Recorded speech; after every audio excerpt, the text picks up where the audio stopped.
তায়েফের পাথরের আঘাতে আমার পিঠ ছিদ্র করে ফেলছে। ক্ষুধার কষ্টে উম্মত আমি পেটে 2টা পাথর বাঁধছি। উহুদের দান দান শহীদ করা রক্তে বেহুশ হয়ে আমি পড়েছিলাম লম্বা সময়। এত কষ্ট সইলাম, এত কাঁদলাম, এত রক্ত ঝরাইলাম। আর কত কাঁদলে, কত রক্ত ঝরাইলে উম্মত তুমি আমার কথা মনে পড়তো?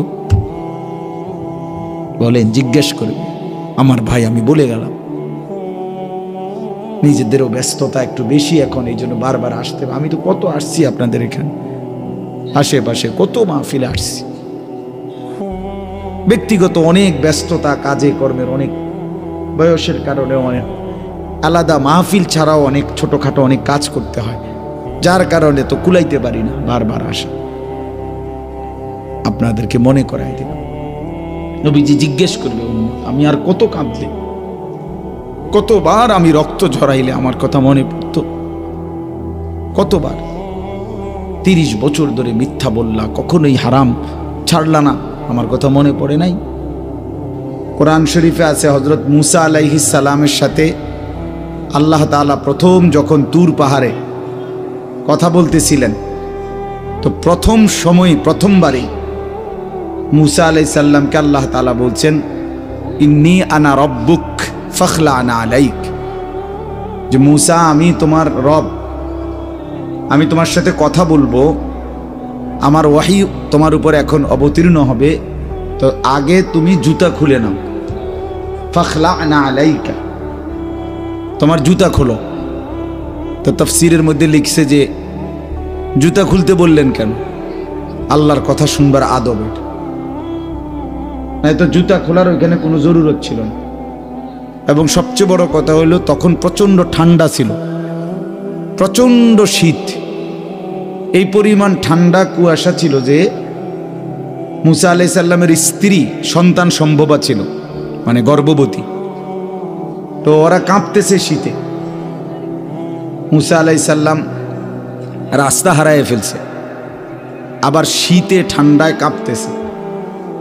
এই অবস্থায় মুসা আলাইহিস সালাম ওনার স্ত্রীকে বলছে যে পাহাড়ের এই উঁচু জায়গাটাতে মনে হয় যেন লাল আগুন জ্বলতেছে, মনে হয় সেখানে গেলে কিছু আগুন পাইতে পারি, আমি তোমার জন্য নিয়ে আসি, তুমি এখানে একটু দাঁড়াও, এতে আনলে তুমি আগুনের মধ্যে যদি একটু তাপ নাও তাইলে শীত কমে যাবে কিছুটা। এই যে না, আমরা গ্রাম অঞ্চলে ছোটবেলাতে আমরাও মনে আছে যে প্রচন্ড শীতের মধ্যে আমরা আগুন পোহাইতাম, আগুন জ্বালাইয়া। তো তাহলে বোঝা গেল প্রচন্ড শীত, কুয়াশা, বরফ। এরপরেও আল্লাহ তাআলা হযরত মুসা আলাইহিস সালামকে এই ঠান্ডা শীতের মধ্যেও আগে বলছে, আগে কি করো? জুতা খোলো। অথচ তখন আরো মোজা ফিন্দানো আছিল, ঠিক না? কিন্তু না, আগে বলছেন আগে জুতা খোলো। আনা আখতারতুকা, কোরআন শরীফে আছে যে আমি তোমাকে নির্বাচিত করেছি, বাছাই করেছি। ফাসতামি' লিমা ইউহা, তুমি আমার ওয়াহি মনোযোগ দিয়ে শোনো। তাহলে আগে জুতা খোলা। এই জন্য বললাম দাঁড়ায় থাকলে তো জুতা পরে থাকতে হয়, ঠিক না? তো এটা আল্লাহর কথা, আল্লাহর কথা শুনবার জন্য আদব জরুরি, আদব জরুরি। হাদিসের মধ্যে আছে প্রিয় নবী সাল্লাল্লাহু আলাইহি ওয়াসাল্লাম বলছেন যে আল্লাহ তাআলা আমাকে সর্বোত্তম ইলম শিখিয়েছেন, সাথে সাথে আল্লাহ তাআলা আমাকে সর্বোত্তম আদব শিখিয়েছেন। আল্লামানি রব্বি ফাআহসানা তালিমি ওয়া আদ্দাবানি রব্বি ফাআহসানা তা'দীবি। আল্লাহ তাআলা আমাকে ইলমও শিখাইছেন সর্বোত্তম, আদবও শিখিয়েছেন সর্বোত্তম। এজন্য রাসূলুল্লাহ সাল্লাল্লাহু আলাইহি সাল্লামের একটা নড়াচড়া, একটা হাসি, একটা কান্না, একটা হাঁটা, একটা চলা, কোনো কিছু আজ পর্যন্ত 1450 বছরে আপনজন দুশ্মন, ইসলামের পক্ষে হোক বিপক্ষে হোক, কেউ যে এটা একটু দেখতে বেমানান, এটা একটু দেখতে সুন্দর না, এমন কোনো একটি বিন্দু নবীজির একটা নিঃশ্বাসও এমন প্রমাণ করতে পারে নাই। বরং রাসূলুল্লাহ সাল্লাল্লাহু আলাইহি সাল্লামের প্রতিটা নড়াচড়া সবটাই সবচেয়ে সুন্দর। সুবহানাল্লাহ। তিনি হাসলেও সুন্দর, কাঁদলেও সুন্দর। তিনি হাঁটলেও সুন্দর, বসলেও সুন্দর, তিনি কথা বললেও সুন্দর, চুপ থাকলেও সুন্দর। কথা বললেও সাহাবীরা তাকায় থাকতেন, নবীজি চুপ থাকলেও সাহাবীরা তাকায় থাকতেন।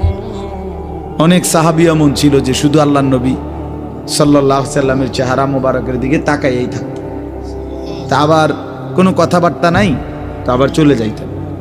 নবীজি এরকম অনেককে জিজ্ঞাসাও করছেন যে আসো, বসো, তাকায় থাকো, আবার চলে যাও, কখনো তো কিছু বলো না। তো বলতেন যে ইয়া রাসূলুল্লাহ, যখনই কোনো দুঃখ, বেদনা, পেরেশানি, অস্থিরতা হয় মনে, জিন্দিগিটা যখন কোনো অশান্তি লাগে, অস্থিরতা লাগে, তা আপনার সামনে আসি, আপনার ওই পবিত্র চেহারা মোবারকের দিকে কিছুক্ষণ তাকাই, তো জিন্দিগির সব দুঃখ পেরেশানি দূর হয়ে যায়। আপনার চেহারাই সান্ত্বনা, আপনার চেহারাই সান্ত্বনা। এই জন্য বাপ আদব জরুরি। রাসূলুল্লাহ সাল্লাল্লাহু আলাইহি সাল্লামকে আল্লাহ তাআলা সর্বোত্তম আখলাক শিখিয়েছেন। এই জন্য নবী সাল্লাল্লাহু আলাইহি সাল্লাম যেভাবে ওযু করতেন, ইস্তিনজা করতেন, পেশাব পায়খানা, খাওয়া, ঘুম, সব কিছু মডেল, সব কিছু সুন্দর, সব কিছু সুন্নাত, এবং গোটা পৃথিবীতে সবার কাছে এটা পরীক্ষিত। আজকের এই দিন পর্যন্ত আল্লাহর নবী সাল্লাল্লাহু আলাইহি সাল্লামের কোনো নিয়ম নীতি, চলাফেরা একটাও কেউ এর চাইতে উত্তম কিছু পৃথিবীতে পেশ করতে পারে না। এটা একদম সত্য কথা। এই জন্য দয়া করে আল্লাহর কথা মনোযোগ দিয়ে শুনতে হয়, আদবের সাথে শুনতে হয়, কম হোক। আমি সব সময় বলি, কত মুসলমান আমরা আল্লাহর কথা শুনি, কিন্তু শুধু কেবল একটু আন্তরিকতা, আগ্রহ, এর অভাবে পরিবর্তন হয় না। নাই তো বিশ্বাস করেন, আপনাদের এলাকার ওলামায়ে কেরাম, মসজিদের ইমাম সাহেব, জুমার নামাজের বয়ান, সব কিছুই গুরুত্বপূর্ণ, সকল কথাই আলেমরা বলে, কিন্তু হয় আপনি জিমাইছেন, নয় আপনি জুরাইছেন, নয় আপনি মনোযোগ দেন নাই, অথবা আপনি বুঝতেই চেষ্টা করেন না। ও মাইত্য না চাই, হুজুররা কত কথাই কয়, সব হুইনা কি আর চলন যাব না, এই কথা বলিয়া সবগুলোই ফেলাই দিছে। কথা বুঝছেন না? ও এত সব ধরলে কোনো অনকার যুগে আর চলা যাইতো না, এই কথা বলে কিছুই ধরে না, কোনোটাই মানে নাই, পুরা জিন্দিগিটাই খেয়াল খুশির মতো চলছে। ও আরেকজনের থেকে দেখছে, পথে ঘাটে, টেলিভিশনে, অথবা নিজের মনে যেটা মন চাইছে তাই করছে। আল্লাহ তাআলা কোরআনুল কারীমের মধ্যে বলছে, যে মানুষ তার মন মতো চলে, আল্লাহর কসম, কোরআনে আল্লাহ বলছে ওই মানুষ না, ওই জানোয়ার। সরাসরি কোরআনের আয়াত। আল্লাহ তাআলা বলছে যে তার ইচ্ছা মতো চলে, আল্লাহর বিধান, রাসূলের বিধান, কোনো কিছু যে তোয়াক্কা করে না, আমার মনে যা চায়, চুল এমন কেন, আমার মন চাইছে, এভাবে হাঁটো কেন, আমার মন চাইছে, এটা কি ধরনের জামা পরলা, আমার মন চাইছে, তুমি এভাবে দাঁড়াইয়া পেশাব করো কেন, আমার মন চাইছে, তুমি এখানে দাঁড়ায় আসো কেন, আমার মন চাইছে, তুমি এখন সারাক্ষণ ঘুমায় রাখছো সকালবেলা, আমার মন চাইছে। এই যে একটা মানসিকতা, আমার মনে যা চায় তাই করলাম। বিশ্বাস করেন ভাই, নওজোয়ান ছেলে তোমরাও বোঝো ভাই, এই জীবন জানোয়ারের জীবন, খোদার কসম, এটা জানোয়ারের জীবন, এটা মানুষের বাচ্চা না, এই জন্তু, জানোয়ার, হাইওয়ান, এই গরু ছাগলের জিন্দেগি। এই জন্য কোরআন শরীফ আল্লাহ বলছে, আরাআইতা মান ইত্তাখাযা ইলাহা, যে তার নিজের মনের চাহিদাকেই নিজের খোদা বানিয়েছে। আল্লাহ বলেন ইনহুম ইল্লা কাল আনআম, তাদের পরিচয় আর কিছুই নয়, শুধুই আনআম, চতুষ্পদ জন্তু। আপনি আপনার এলাকার যে কোনো হুজুর রিজি গান, যে আনআম অর্থ কি? চতুষ্পদ জন্তু, জানোয়ার, হাইওয়ান।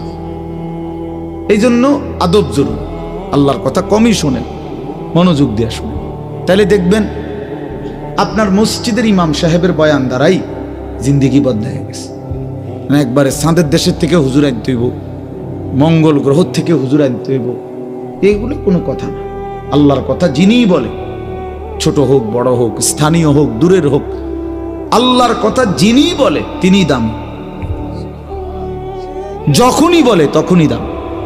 জোহরের পরে বললেও দামি, আসরের পরে বলল, রাত 10টা বাজলে উনি প্রধান বক্তা, আর 8টা বাজে উনি বিশেষ বক্তা। এটা কোরআনের কোন আয়াত?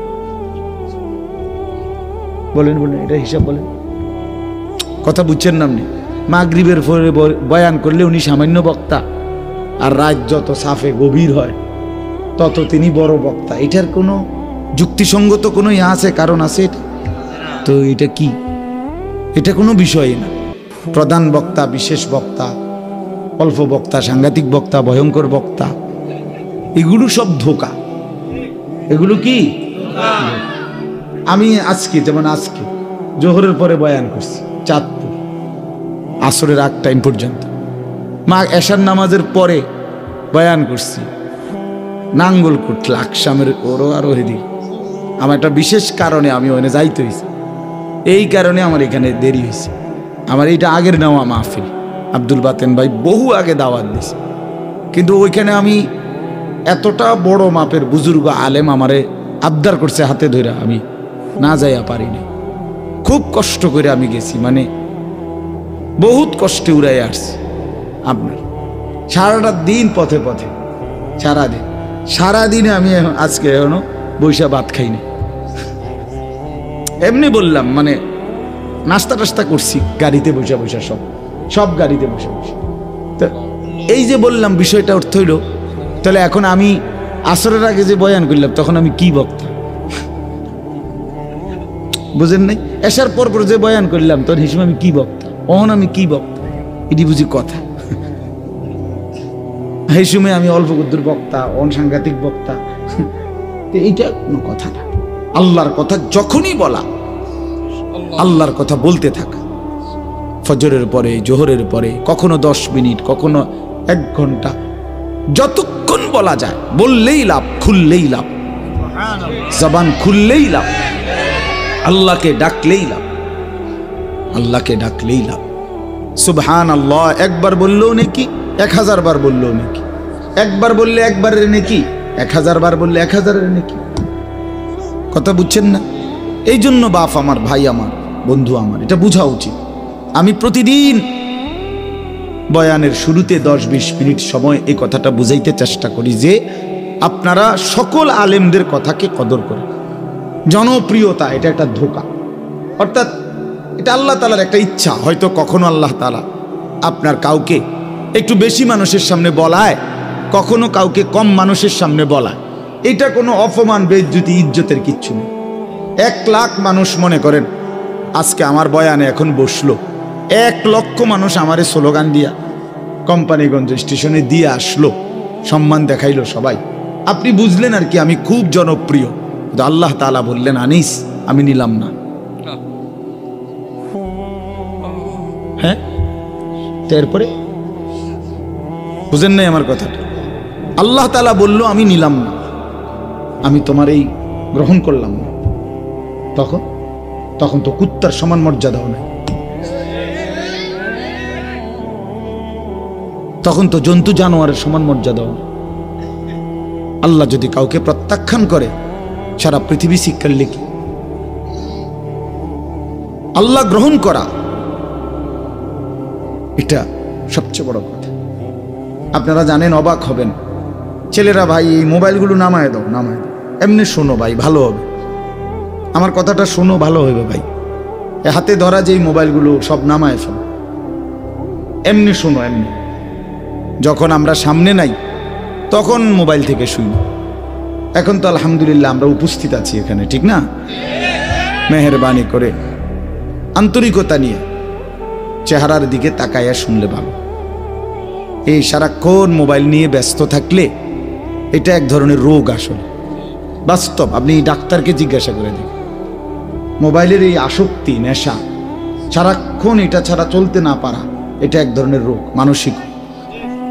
সত্যি কথা বলি, এটা একটা মানসিক। আমি নিজে, আমার একজন আত্মীয়, নামাও না ভাই, নামাও মোবাইল, নামাও।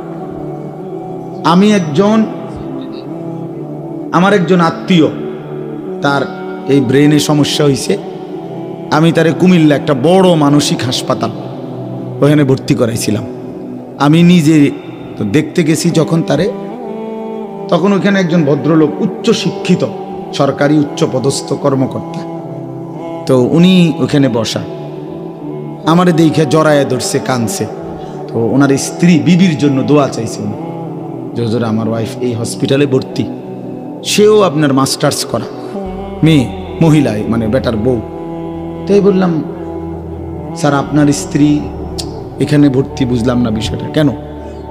কারণ দিন রাত অত্যধিক মোবাইল চালানোর কারণে এখন তার ব্রেনের সমস্যা, এখন এই জন্য হসপিটালে, মানসিক হাসপাতালে ভর্তি করাইতেছে।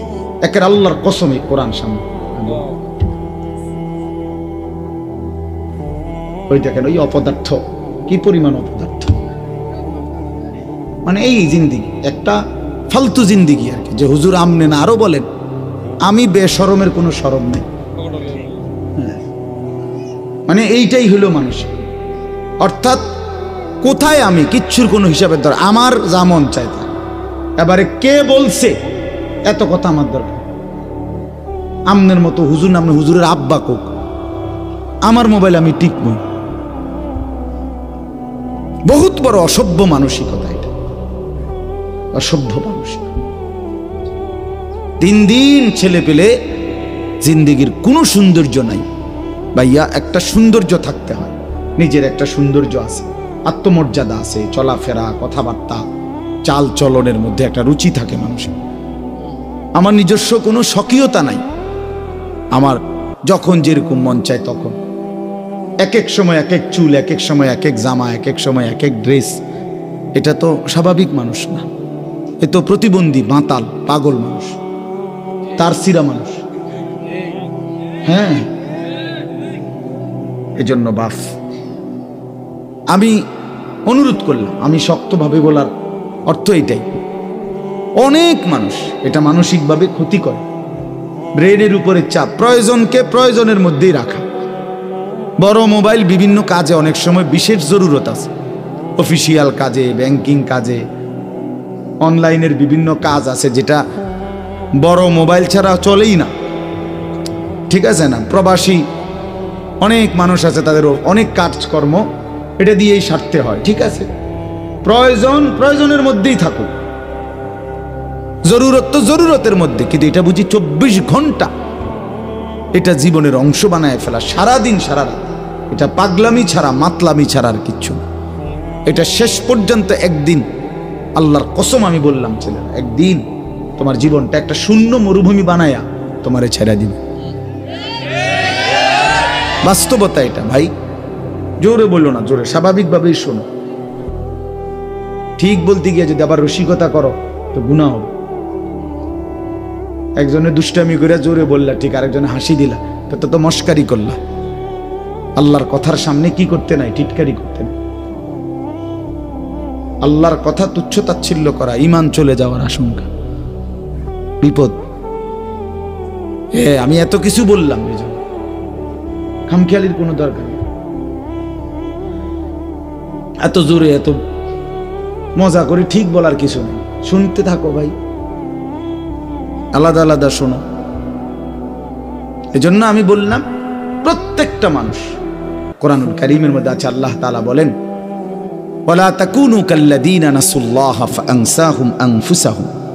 আল্লাহ বলে, বান্দা তুমি আমারে এই পরিমাণ ভুলে যেও না, দীর্ঘদিন বেশি আমারে ভুলে গেলে একদিন আমি তোমাকে তোমার থেকে ভুলিয়ে দেব। একদিন তুমি টোটালি ভুলে যাবা তুমি মানুষের বাচ্চা, একদিন তুমি পুরা ভুলে যাবা তুমি মুসলমানের সন্তান। তোমার একটা বাবা আছে, মা আছে, তোমার একজন আল্লাহ আছে, তোমার একজন রসুল আছে, তোমার একটা মৃত্যু আছে, তোমার একটা কবর আছে, তোমার একটা আখিরাত আছে, তোমার একটা পরকাল আছে, তোমার একদিন বিচারের মুখোমুখি হইতে হবে। এই কথাটা যদি টোটাল ভুলে যাও, সেটা অনেক বড় অধপতন, অনেক বড় মুসিবত। যে গন্তব্য জানে না, মঞ্জিল চিনে না, তার জন্য এটা অনেক বড় বিপদ। কোনো বাসে যদি কেউ উঠে কন্ট্রাক্টর জিজ্ঞাসা করে কই নামবেন, সে যদি বলে আমার জানা নাই, আপনার তোমার মতো মন মতো একটা নামাই দিও, তো সে তো পাগল বলবে। তার পাগল বলবে না? নিশ্চিত বলবে তো এটা পাগল লোক, মাতা। এর জন্য দোস্ত আমার, আমরা কোথায় যাব এটা যদি আমাদের জানাই না থাকে, তো আমি তো সুস্থ না, আমি তো পাগল। কোরআনুল কারীম আল্লাহ তাআলা বারবার বলছে, বান্দা তুমি মনে রাখো কিন্তু আমার কাছে তোমাকে ফিরে আসতে হবে। আফা হাসিবতুম আন্নামা খালাকনাকুম আবাসান, ওয়া আন্নাকুম ইলাইনা লা তুরজাউন। আল্লাহ তাআলা বলে, বান্দা তুমি কি এই ভেবেছো আমি তোমারে এমনি এমনি বানাইছি? আবাস মানে অনর্থক।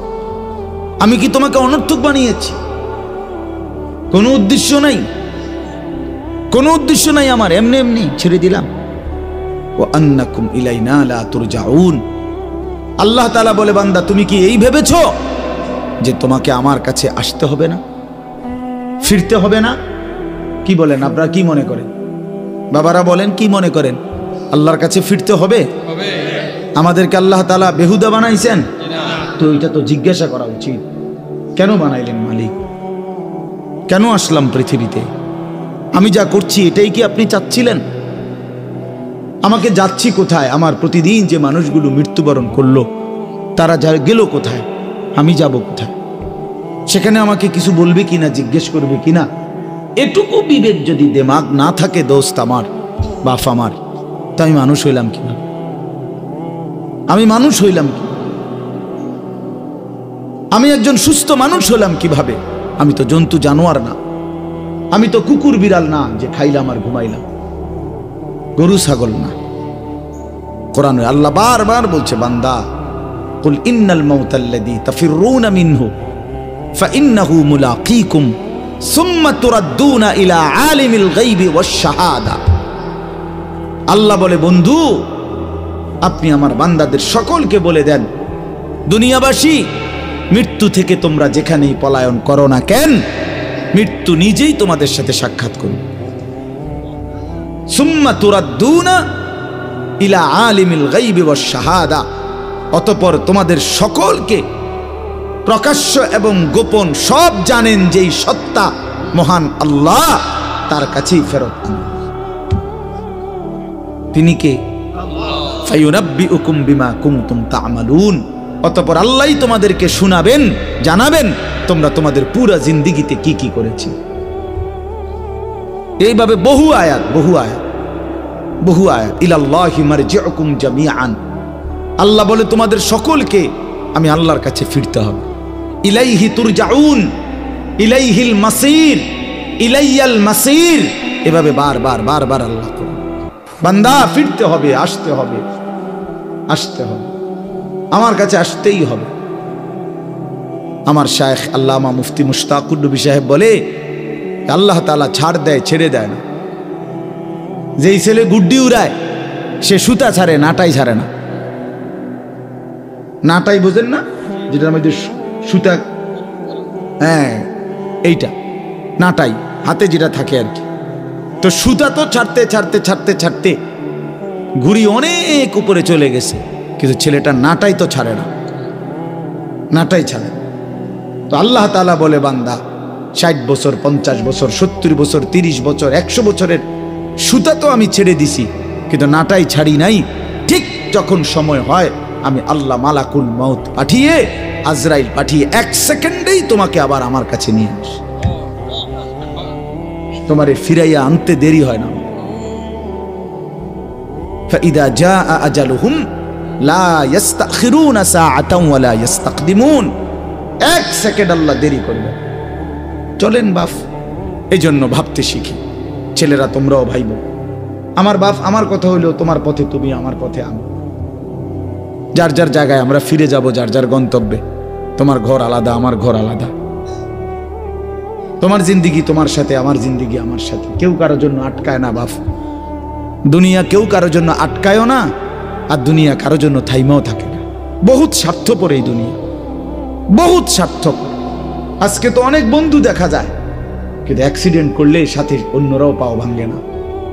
আমার যেদিন পাও ভাঙছিল 2021 সালে, এই যে এখন রমজান আমার জিগাইছে যে হুজুর আপনার পাওটা মনে হয় এখনো সোজা হয় নাই। আমি হ্যাঁ, আজও সোজা হয়নি। সেই 2021 সালে আমার পাও ভাঙছে। আজকে 4 বছর পরেও কাছের থেকে দেখলে বোঝা যায় আমার পাও একটু বাঁকাই।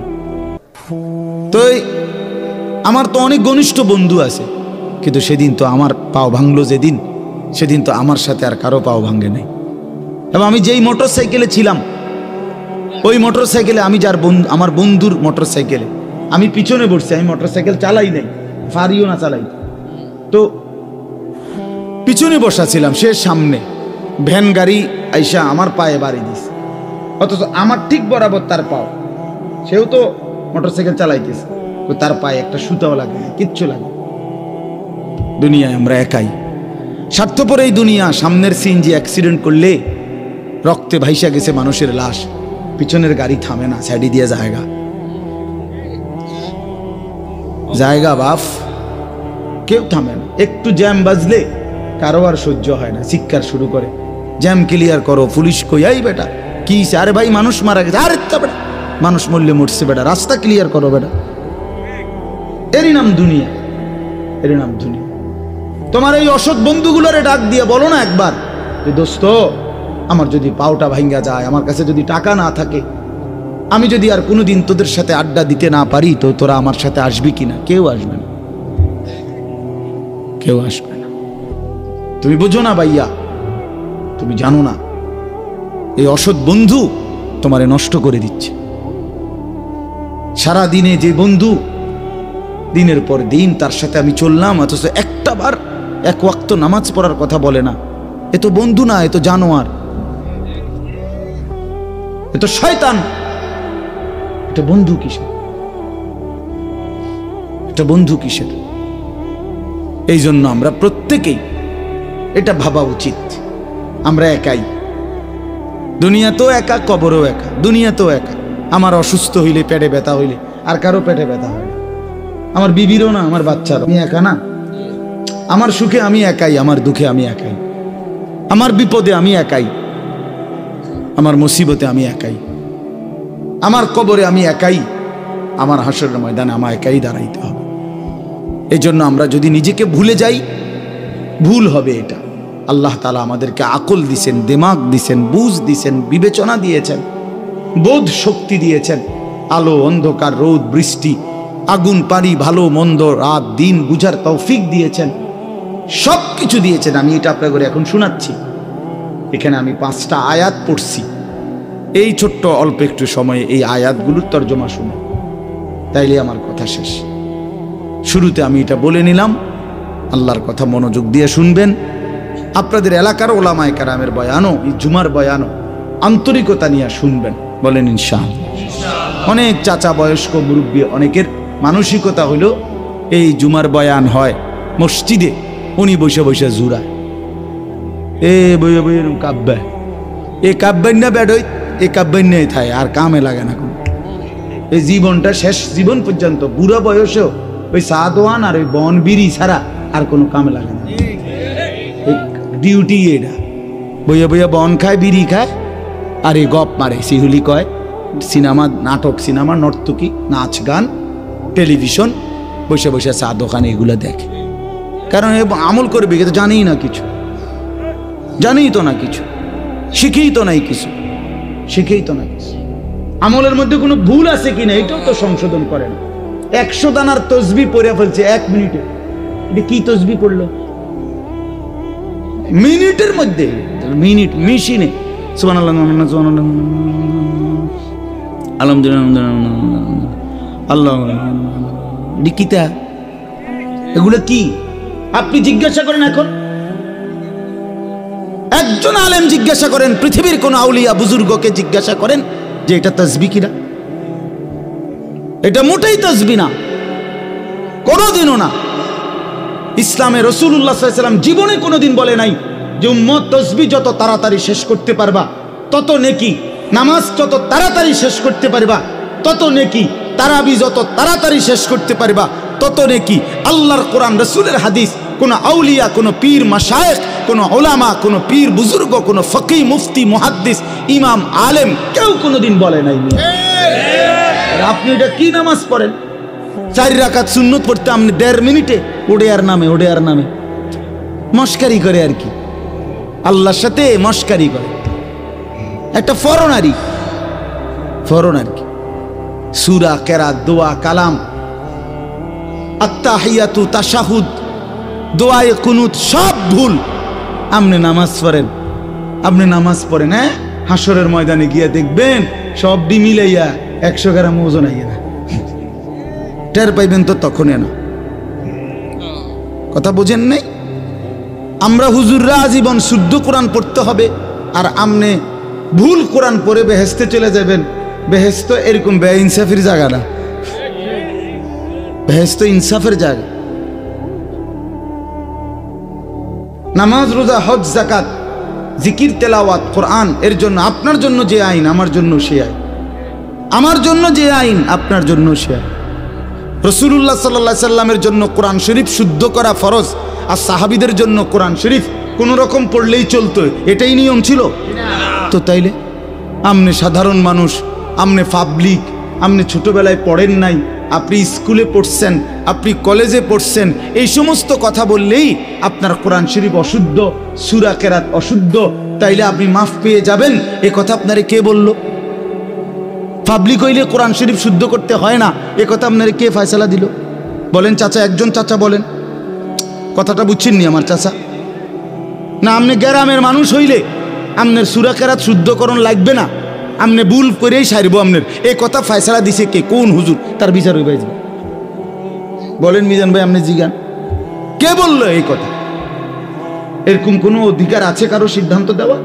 স্কুলে পড়লে, কলেজে পড়লে তোমার আর কোরআন শরীফ শুদ্ধ করতে হবে না ভাইয়া, এ কথা তোমারে কে বলল? কে বলল?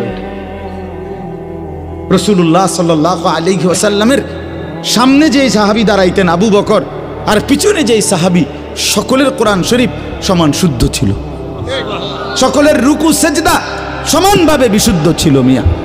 পিছনের ওয়ালার সেজদা আর সামনের ওয়ালার সেজদা বরাবর ছিল।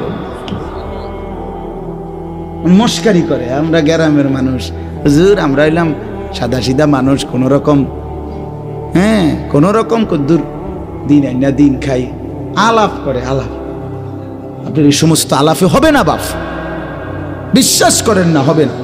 কোরআনুল কারীমের মধ্যে আল্লাহ বলছেন, ফামান কানা ইয়ারজু লিকা রাব্বিহি ফালিয়ামাল আমালান সালিহা ওয়ালা ইউশরিক বিইবাদাতি রাব্বিহি আহাদা। রব্বুল আলামিন বলেন, আখিরাতে যারা যারা আমি আল্লাহর সাক্ষাৎ তথা জান্নাত পেতে চাও, দুইটা বিষয় লাজেম। এক নাম্বার, ফালিয়ামাল আমালান সালিহা, প্রতিটি আমল করতে হবে সালিহা, বিশুদ্ধ। যদি আমি আল্লাহর সাক্ষাৎ চাও, যদি জান্নাত পেতে চাও, ফালিয়ামাল আমালান সালিহা। কোরআনুল কারীমের সমস্ত জায়গায় আল্লাহ আমলের সাথে সালেহ এই শব্দ যোগ করেছেন, শুধু আমল মন মতো করতে বলে নাই, সালেহ হইতে হবে।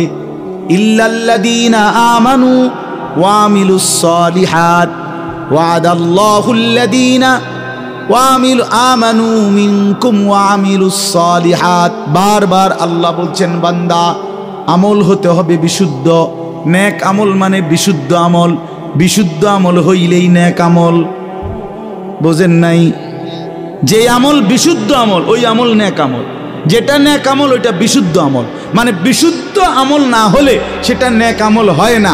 নেক আমল হইতে হইলে বিশুদ্ধ আমল ছাড়া হবে না। হবে? হ্যাঁ হ্যাঁ, কোন সাধারণ থেকে সাধারণ মানুষের জন্য জমি দলিল করার নিয়ম যা, একেবারে উচ্চ শিক্ষিত ডক্টরেট ডিগ্রিধারী ব্যক্তির জন্য জমি দলিল করতে নিয়ম তা। কথা বলেন না কেন? দুনিয়ার নিয়ম বরাবর মিয়া, তার আখিরাতের নিয়মের ব্যাপারে বরাবর হবে না কেন? আপনারা ভুল করবেন না। আমি অনুরোধ করলাম, রাত গভীরে বললাম আপনাদেরকে, বয়স্ক চাচারা, বাবারা, হায়াতের যেটুকু বাকি আছে এটুকু সময় কাজে লাগান, এটুকু সময় কাজে লাগান। 60 বছর আল্লাহর দেওয়া নিয়ামত। সকলকে আল্লাহ তাআলা 60 বছর পর্যন্ত হায়াত দেয় না বাবা। কোরআন শরীফে আছে, আল্লাহ বলেন, অমিনকুম মান ইউতাওয়াফা মিন ক্বাবলু, অগণিত লোককেই আমি আল্লাহ বৃদ্ধ পর্যন্ত পৌঁছবার আগে আগেই মৃত্যু দিয়ে থাকি। হযরত ইবনুল জাওজি একজন বিশ্ববিখ্যাত মুহাদ্দিস আলেম ছিলেন। তিনি বলছেন, ইবনুল জাওজি তিনি যুবকদেরকে লক্ষ্য করে বলছেন, হে যুবক, তোমরা প্রত্যেকেই নিজ নিজ মহল্লার আশেপাশে হিসাব করে দেখো তোমার সমবয়সী কিশোর যুবক কতজন আর সমপরিমাণ বৃদ্ধ কতজন। তাহলে দেখবা তোমার সমবয়সী কিশোর যুবক যদি হয় 30 জন 50 জন, তো তোমার বাড়ি পাড়া মহল্লায় তার সাথে হিসাব করলে বৃদ্ধ হবে 2 জন 3 জন 1 জন। তাহলে বোঝা গেল অধিকাংশই যুবকই বৃদ্ধ হয় না, বৃদ্ধ হয় না। তিনি বলছেন হাসান বসরি রহমতুল্লাহ আলাই, ইন্না যারআ কাদ তুদরিকুল আহাতু ক্বাবলা আন ইয়াবলুগা। তিনি বলছেন, হে যুবক, তুমি লক্ষ্য রেখো, একটি গাছের মধ্যে ফল ধরবার আগে যেই ফুল ধরে যতগুলো, সবগুলো ফুল ফলে পরিণত হয় না। যতগুলো ফল বের হয়েছে সবগুলো পাকা পর্যন্ত যায় না, তার আগেই ঝরে পড়ে অগণিত।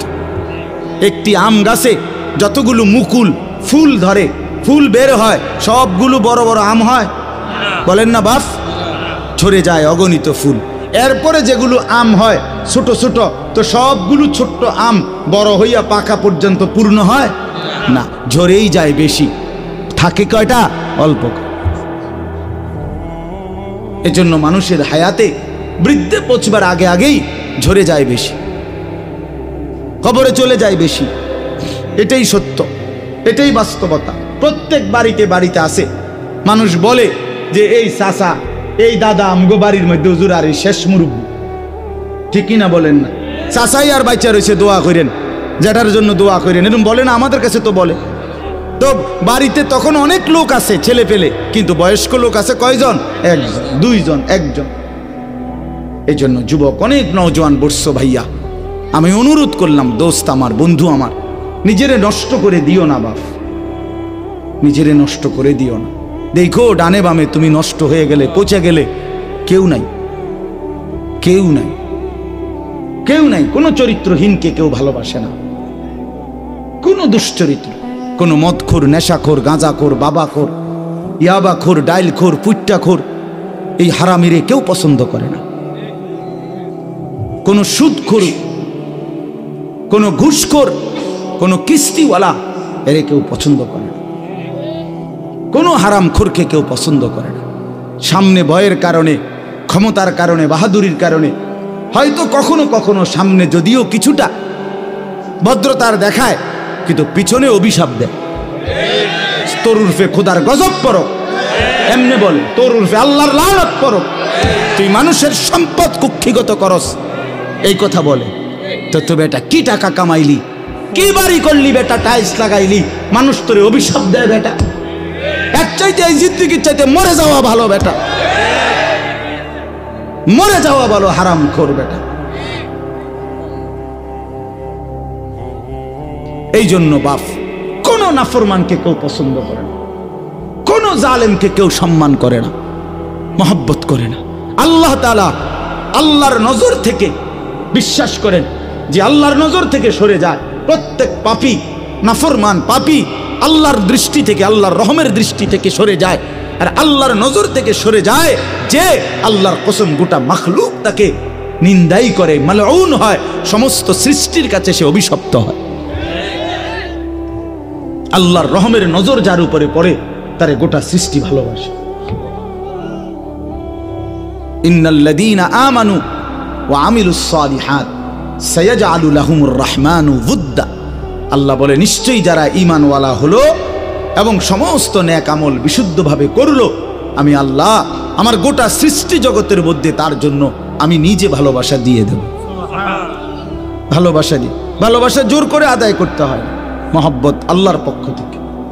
মহব্বত আপনাদের সাথে আমাদের ভালোবাসা আল্লাহর পক্ষ থেকে, ঠিক কিনা বলেন না কেন? আল্লাহর পক্ষ থেকে, আল্লাহর পক্ষ থেকে, আল্লাহর পক্ষ থেকে। আপনাদের কারোর সাথে আমাদের কারো কোনো লেনদেন নেই, আমার কোনো লেনদেন নাই আপনাদের সাথে, আর্থিক কোনো লেনদেন নাই। এখানে একজন লোকের সাথে আছে কোনো লেনদেন, কিন্তু মহব্বত আছে, ঠিক কিনা বলেন? আছে না মহব্বত? এই ভালোবাসা আল্লাহর জন্য, এই ভালোবাসা আসমানওয়ালার পক্ষ থেকে, আসমানওয়ালার পক্ষ থেকে। আল্লাহ আমাদেরকে উত্তমভাবে বুঝবার তৌফিক দান করেন। চলেন এই আয়াতগুলোর তর্জমা শুনেন, তাইলে এই কথা শেষ। এই সূরাটার নাম হলো সূরা দাহার। দাহার কোরআনুল কারীমের 29 নম্বর পারা, 76 নম্বর সূরা কোরআনুল কারীমের। এই সূরার মধ্যে মোট 30টা আয়াত, আমি মাত্র 5টা আয়াত পড়ছি। অল্প একটু সময়ে 5টা আয়াতের সংক্ষিপ্ত তর্জমা শুনেন ইনশাআল্লাহ, তাইলে আমাদের কথা শেষ হবে।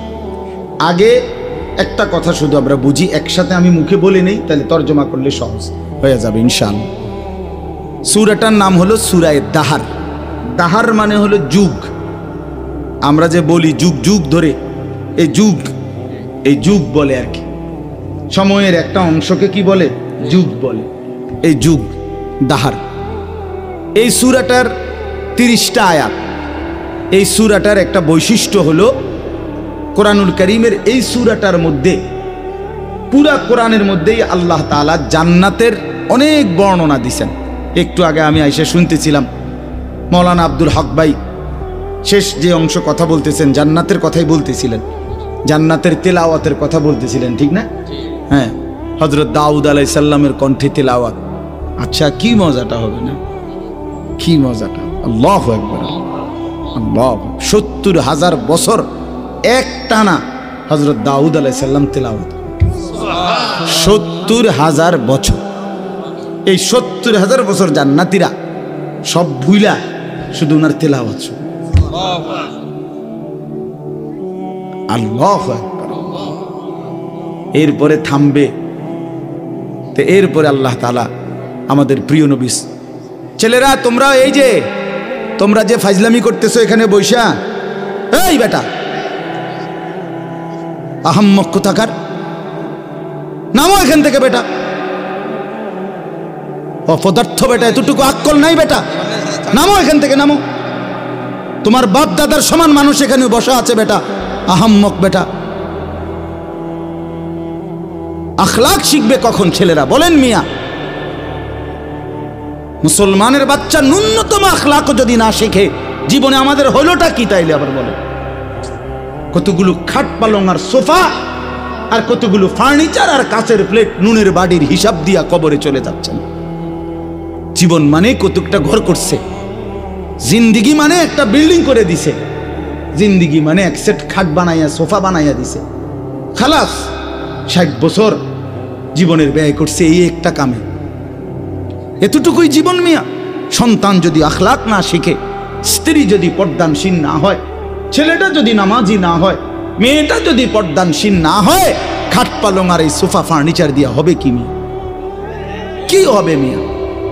10 বছরের ব্যবধানে, 20 বছরের ব্যবধানে একটা ফার্নিচারও আমনে মইরা 20 বছর পরে কবর থেকে উঠা আমনের ঘরে আইসা ঢুইকা দেখেন আমনের আমলের বানানো কিচ্ছু না, কিচ্ছু নাই। আমার দাদা 10 গ্রামের মধ্যে জমিওয়ালা ছিলেন। আমার দাদার ফসলের জমি ছিল অনেক, হালের বলদ গরু ছিল অনেক।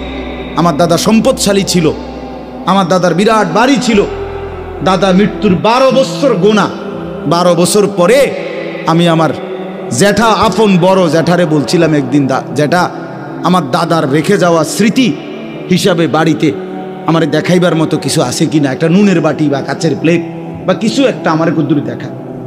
আমার জ্যাঠা কাঁইদা দিছিল, কাঁইদা বলছিল, ভাতিজা তোরে দেখাইবার মতো কোনো কিছুই আমার বাবার স্মৃতি আমার কাছে নাই।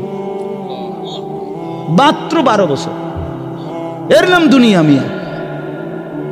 ধোকার এই দুনিয়ায় কিচ্ছু রাখে না, কিচ্ছু রাখে না। শুধু শুধু মুসলমান আমরা, ছেলের নজর নাই, মেয়ের নজর নাই, মা কি করে না করে পোলা ফাইন, হেবড়া হেবড়া পয়সা কামায়, হেবড়া শুধু ঘরে বানায়, হেবড়া শুধু ফার্নিচারে কেনে, আর পোলাও মানুষ, মেয়েও মানুষ। 365 দিনে খোদার একটা বছরে কোনোদিন ফজরের নামাজ পড়ে না।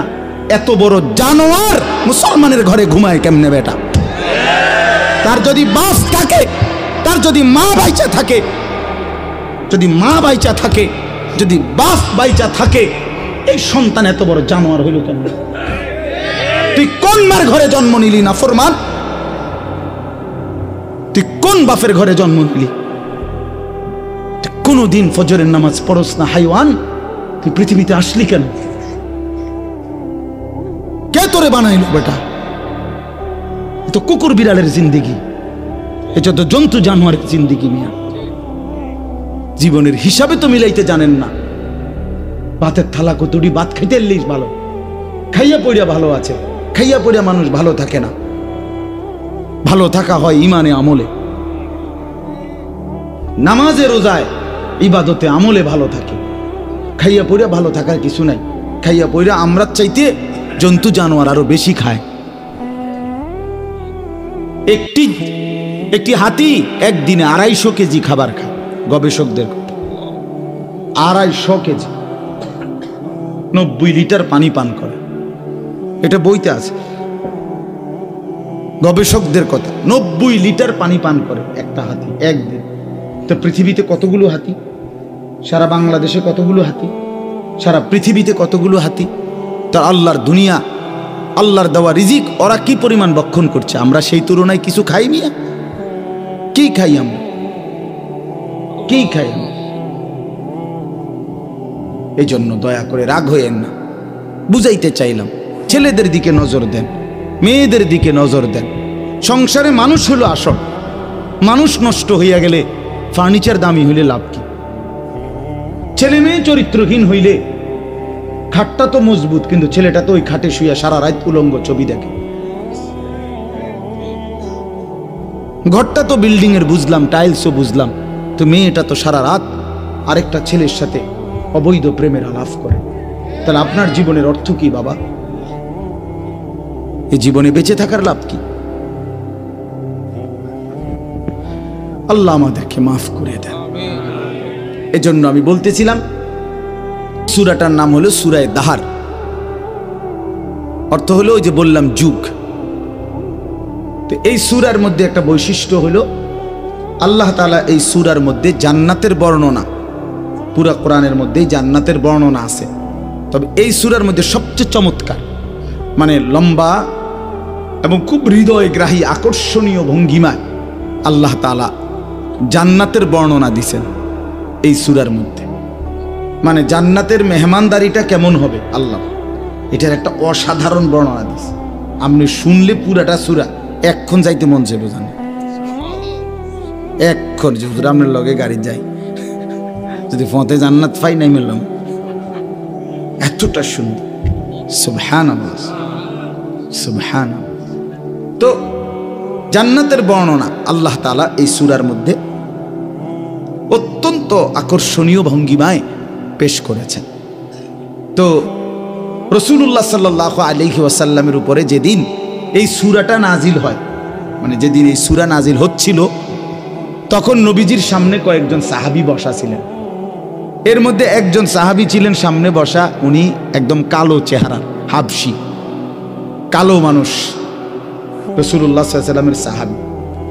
তো এই টাইমে সাহাবীদের সামনে, নবীজির সামনে বসা, কথাবার্তা বলতেছেন। ঠিক এই টাইমে হযরত জিবরাইল আলাইহিস সালাম নবীজির কাছে আসলেন। তো নবীজি সাল্লাল্লাহু আলাইহি সাল্লামের কাছে জিবরাইল যখন আসতেন কোরআন নিয়া, মানে ওহী নিয়া, তখন আল্লাহর নবী সাল্লাল্লাহু আলাইহি ওয়াসাল্লামের চেহারা মোবারক বদলে যেত, চেহারার রঙই পাল্টায় যেত। তো সাহাবায়ে কেরাম চেহারার দিকে তাকাইলেই বুঝতেন জিবরাইল আসছে। কে আসছে? জিবরাইল। এমনিতে আমাদের প্রিয় নবী সাল্লাল্লাহু আলাইহি সাল্লাম তিনি গোটা কায়নাতের সবচেয়ে সুন্দর। মুহাদ্দিসিনে কেরাম বলে, কিতাবের মধ্যে আছে, আল্লাহ তাআলা অর্ধেক সৌন্দর্য, এই সৃষ্টি জগতের অর্ধেক সৌন্দর্য আল্লাহ তাআলা ইউসুফ আলাইহিস সালামকে দান করছেন, আর বাকি অর্ধেক সারা সৃষ্টিকে দিয়েছেন। বুঝেন নাই? এই বাকি অর্ধেক সৌন্দর্য দিয়া গাছ এত সুন্দর, ফুল এত সুন্দর, ফল এত সুন্দর, মাছ এত সুন্দর, পাখি এত সুন্দর, হাজারো নারী এত সুন্দর, আসমান এত সুন্দর, জমিন এত সুন্দর, এগুলো হলো অর্ধেক। আর ইউসুফ আলাইহিস সালাম একাই অর্ধেক। আচ্ছা বেটা কি সুন্দর আছিল, বেড়িরা যে দৌড় দিছে না পাগল হইয়া, এইটাই তো বহুত কথা। তো ইউসুফ আলাইহিস সালাম অর্ধেক সৌন্দর্য আল্লাহ দিয়েছেন, আর বাকি সৃষ্টি জগৎকে আল্লাহ তাআলা অর্ধেক সৌন্দর্য দিয়েছেন, এটা নবীজি বলছেন সাল্লাল্লাহু আলাইহি ওয়াসাল্লাম। তো মুহাদ্দিসিনে কেরাম ব্যাখ্যা করছে যে নবীজি তো দুই ভাগ করে দিলেন, অর্ধেক বললেন ইউসুফকে দিছে আল্লাহ, অর্ধেক সৃষ্টি জগৎকে। তো তিনি নিজে, বুঝেন নাই, মানে উনি নিজের ব্যাপারে তো কিছু বললেন না, ওনার সৌন্দর্যটা।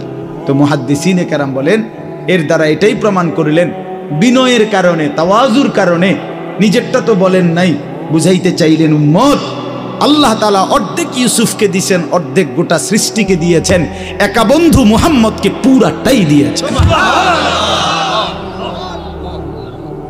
পুরাটাই দিয়েছে।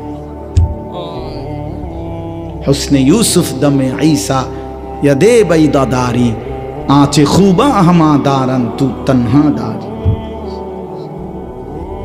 আল্লামা ইকবাল বলে, হে নবী মুহাম্মদ সাল্লাল্লাহু আলাইহি সাল্লাম, ১৬ লক্ষ আম্বিয়ার যত গুণ, সৌন্দর্য, বৈশিষ্ট্য একটা একটা করে যদি তালাশ করি আপনার মাঝে, আপনি একাই সব।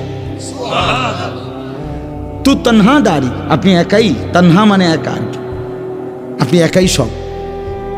সব রং, সব ঢং, সব সৌন্দর্য, সব গুণ, সব সিফাত আপনার মধ্যে আছে। আপনার কি পরিমাণ সুন্দর ছিলেন নবীজি, সুবহানাল্লাহ, কি পরিমাণ সুন্দর ছিলেন। হযরত আয়েশা রাদিয়াল্লাহু তাআলা আনহা একদিন বলছিলেন, দুনিয়াবাসী শুনছি ইউসুফ আলাইহিস সালামের সৌন্দর্য দেখে মহিলারা নাকি হাত কাইটা ফেলছে। আমার স্বামীর সৌন্দর্য যদি এক নজর দেখতো, বেটিরা কলিজা কাইটা ফেলত। আসারনা বিতাখতিইস সুদুরি আলাল ইয়াদ, তাহলে ওই নারীরা হাতের বদলে নিজেদের কলিজা কাইটা ফেলত, জান দিয়ে ফেলত, জান। এবং সাহাবায়ে কেরাম তো রাসূলুল্লাহ সাল্লাল্লাহু আলাইহি ওয়াসাল্লামের মহব্বতে অগণিত সাহাবী, অনেক সাহাবী জান দিয়ে। निकल जाए दम तेरे कदमों के नीचे, यही दिल की हसरत, यही दिल की आरजू है। हाँ, সাহাবায়ে কেরামের মানসিকতাই ছিল যে হে প্রিয় বন্ধু, হে প্রিয় নবী, আপনার কদমের নিচে জীবন দিয়ে দিলাম। এটাই দিলের তামান্না ছিল, এটাই দিলের আফসোস ছিল, আফসোস ছিল। তো আল্লাহ নবী সাল্লাল্লাহু আলাইহি সাল্লাম সাহাবীদের সামনে বসা, তো জিবরাইল আসলেন, কোরআন নাজিল করলেন। নবীজি সাল্লাল্লাহু আলাইহি সাল্লাম, জিবরাইল যখন চলে গেলেন, তো আল্লাহ নবী সাল্লাল্লাহু আলাইহি ওয়াসাল্লাম এবার এই উপস্থিত সাহাবীদের কাছে এই সময়ে জিবরাইল এই সূরাটাই নাজিল করছেন।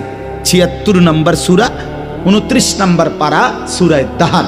কি নাম? এই সূরাটা মাত্র ৩০টা আয়াত, ছোট সূরা। এই সূরা নাজিল করলেন, আল্লাহ নবী শুনাইলেন সাহাবীদেরকে। এই শুনাইছে যে এই জান্নাতের এমন বর্ণনা এই সূরার মধ্যে, বললাম না এতটা সুন্দর, এতটা হৃদয় কলজা শুদ্ধা লাইরা ফেলে। এইটা শুই না নবীজির জবানে, ওই যে সামনে যে একজন বললাম কালো রঙের সাহাবী ছিল, সাদা সিধা মানুষ, এমন কোনো উল্লেখযোগ্য না উনি, কিন্তু উনি রাসূলুল্লাহ সাল্লাল্লাহু আলাইহি সাল্লামের জবানে এই সূরার তেলাওয়াত শুই না, জান্নাতের বর্ণনা শুই না, একটা চিৎকার মারছে। এক চিৎকারে ওইখানেই তাফসীরে কুরতুবিতে লিখছে, ওইখানেই তিনি ইন্তেকাল করছে, সাথে সাথে জান দিয়ে। জান্নাতের আশা, জান্নাতের আগ্রহে। তাফসীরের মধ্যে আছে যে নবীজি তখন সাহাবীদেরকে বললেন, লাকাদ আখরাজা নাফসা সাহিবিকুম আশ-শাওকু ইলাল জান্নাহ, তোমাদের এই বন্ধু জীবন দিল জান্নাতের শৌক, জান্নাতের আগ্রহে। এই যে বাপ, এক মুমিনের সিফাত, এক মুমিনের কলিজার মধ্যে। আমরা মুসলমান, আমরা মুসলমান বাপ, আমাদেরকে আল্লাহ ইমানের দৌলত দিয়েছেন, আমাদেরকে আল্লাহ কালেমার দৌলত দিয়েছেন, একজন শ্রেষ্ঠ রসুল দিয়েছেন, একটা শ্রেষ্ঠ কিতাব দিয়েছেন, একটা শ্রেষ্ঠ ধর্ম দিয়েছেন, একজন শ্রেষ্ঠ মালিক আমাদের আছে আল্লাহ। আমাদের 4টি জিনিস আমাদের কাছে আছে সর্বশ্রেষ্ঠ, আমরা ভাগ্যবান। আমাদের সর্বশ্রেষ্ঠ আল্লাহ, আমাদের রসুল সর্বশ্রেষ্ঠ, আমাদের কিতাব সর্বশ্রেষ্ঠ, আমাদের ধর্ম সর্বশ্রেষ্ঠ। 4টি সর্বশ্রেষ্ঠ নিয়ামত যার কাছে আছে, সে নষ্ট হবে কেন? সে চরিত্রহীন হবে কেন? সে গোমরা হবে কেন? পথ হারা হবে কেন? সে জাহান্নামী হবে কেন? তাইলে জান্নাত কার জন্য আল্লাহ বানালেন? আল্লাহ বলেন, বান্দা বলবেন, বিশ্বাস করেন, কোরআন শরীফে আছে, ফাবি আইয়ি হাদিসিন বাদাহু ইউমিনুন। আল্লাহ জিজ্ঞেস করেছে, বান্দা 23টা বছরে আমি 30 পারা কোরআন, আমার সর্বশ্রেষ্ঠ কথাগুলো নাজিল করলাম, এরপরে এর চাইতে দামি আর কোন কথা বললে, এর চাইতে দামি আর কোন কিতাব নাজিল করলে তুমি বান্দা আমার কথা বিশ্বাস করতা? কি বলবেন ভাই? একটু ভাবেন, কষ্ট করছেন আপনারা, রাত্র হয়ে গেছে, আমি শেষ করে দিচ্ছি। একটু ইনসাফের সাথে বলেন, কতবার বলছে একজন মালিক, তিনি আমাদের গোটা কায়নাতের, তিনি কতবার বললেন আকিমুসসালাহ আকিমুসসালাহ আকিমুসসালাহ আকিমুসসালাহ আকিমুসসালাহ। এরে বান্দা নামাজ পড়ো, নামাজ পড়ো, নামাজ পড়ো, নামাজ পড়ো, নামাজ পড়ো। ইত্তাকুল্লাহ ইত্তাকুল্লাহ ইত্তাকুল্লাহ ইত্তাকুল্লাহ। এতবার বললেন আল্লাহকে ভয় করো, গুনাহ ছাড়ো, গুনাহ ছাড়ো, গুনাহ ছাড়ো। ফাত্তাকুন নার ওয়াত্তাকুন নার, জাহান্নাম থেকে বাঁচো, জাহান্নাম থেকে বাঁচো। খোদার কসম বাপ, আল্লাহ হাসরের ময়দানে জিজ্ঞেস করবে আমাদেরকে, বান্দা আর কেমনে বললে, কতবার বললে, আর কোন কথা বললে তুমি আমার কথা বানতা? বলো না ভাই, নওজোয়ান ছেলে তোমরা বলো ভাই, যারা এক ওয়াক্ত নামাজ পড়ো না, কেন পড়ো না? কেন পড়ো না বাপ? বলো না ভাই, আল্লাহ আর কতবার বললে তুমি শুনতা? উফ, আল্লাহ জিজ্ঞেস করো। তাফসীরের মধ্যে আছে, ওলামায়ে কেরাম বলে রাসূলুল্লাহ সাল্লাল্লাহু আলাইহি সাল্লামও জিজ্ঞেস করবে হাসরের ময়দান, যে উম্মত জানো তুমি 23টা বছর একটানা দিবা নিশি আমি কাঁদছি, আমি কাঁদছি উম্মত 23 বছর। নবী সাল্লাল্লাহু আলাইহি সাল্লাম জিজ্ঞেস করবে আমাদেরকে 23টি বছর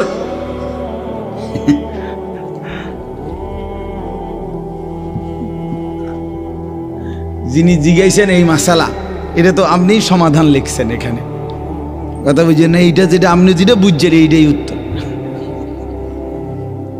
বুঝছেন নি কথা?